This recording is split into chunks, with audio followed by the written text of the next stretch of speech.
There once was a couple known as Susan and Ned.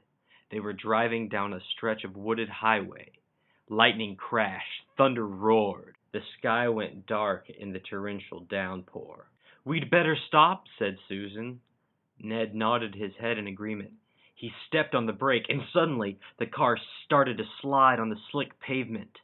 They plunged off the road and slid to a halt at the bottom of an incline. Pale and shaking, Ned quickly turned to see if Susan was all right. When she nodded, Ned relaxed and looked through the rain-soaked windows. "I'm going to go see how bad it is," he told Susan. And when he went out into the storm, she saw his blurry figure in the headlight, walking around the front of the car. A moment later, he jumped in beside her, soaking wet. "The car's not badly damaged, but we're wheel deep in mud," he said. "I'm going to have to go for help." Susan swallowed nervously. There would be no quick rescue here. He told her to turn off the headlights and lock the doors until he returned. Axe Murder Hollow.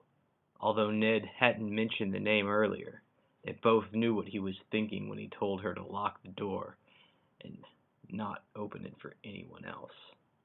This was a place where a man had once taken an axe and hacked his wife to death in a jealous rage over an alleged affair. Supposedly, the axe-wielding spirit of the husband continued to haunt this section of the road. Outside the car, Susan heard a shriek, a loud thump, and a strange gurgling noise, but she couldn't see anything in the darkness. Frightened, she shrank down into her seat. She sat in silence for a while, and then she noticed another sound. Bump, bump, bump. It was a soft sound, like something had been blown by the wind. Suddenly, the car was illuminated in the bright light. An official-sounding voice told her to get out of the car. Ned must have found a police officer. Susan unlocked the door and stepped out of the car. As her eyes adjusted to the bright light, she saw it. Hanging by his feet from the tree next to the car was the body of Ned. His bloody throat had been cut so deeply that he was nearly decapitated. The wind swung his corpse back and forth so that it had thumped against the tree.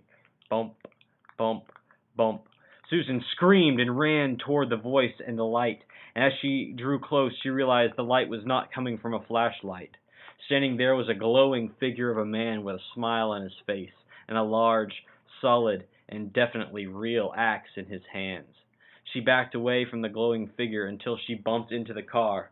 "Playing around when my back was turned," the ghost whispered, stroking the sharp blade of the axe with his fingers.